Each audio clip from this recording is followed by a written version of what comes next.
दिग्रस शहरातील वाहतूक कोंडीने नागरिकांना त्रास। नमस्कार, आपण पाहत आहे माय इंडिया न्यूज चॅनल। तब्बल 9 ते 10 एसटी तर एक ॲम्ब्युलन्स या ट्रॅफिक मध्ये 10 ते 15 मिनिट अडकून राहिली।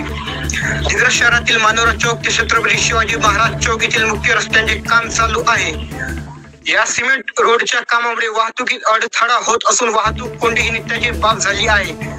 यामुळे नागरिक कमालीचे त्रास आहे। यावर पोलिसांचे वाहतुकीवर नियंत्रण गरजेचे असल्याचे बोलले जात आहे।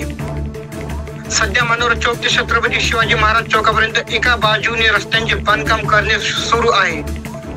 त्यामुळे येथून फक्त रस्त्यांच्या एकतर्फी वाहतूक सुरू आहे।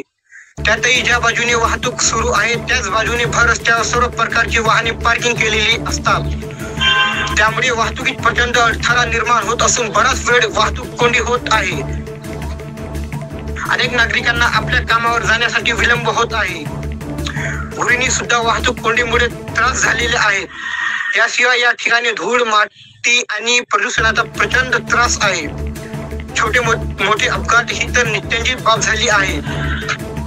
त्यामुळे स्थानिक प्रशासनाने यावर उपाययोजना करून काहीतरी मार्ग काढावा अशी मागणी नागरिकांमधून होत आहे। वाहतूक नियंत्रण करण्यासाठी पोलीस प्रशासनाने भर रस्त्यावर वाहन पार्किंग करू देऊ नये व रस्त्यावर वाहन पार्किंग करण्यावर कायदेशीर कार्यवाही करावी व या ठिकाणी वाहतूक पोलीस तैनात करून ही नियमित वाहतूक कोंडी सोडवावी अशी सुद्धा नागरिक मागणी करत आहेत। दिनांक 19 फेब्रुवारी दुपारी 12 वाजता छोट्या मोठ्या वाहनाने ट्रॅफिक जाम केला होता। हे ट्रॅफिक जाम छत्रपती शिवाजी चौक ते कानोबा पेट्रोल पंप पर्यंत तर मानोरा चौक ते देशमुख पंपापर्यंत होता।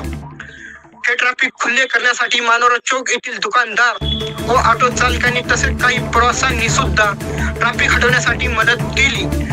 चला तर पाहूया मानोरा चौकातील दृश्य।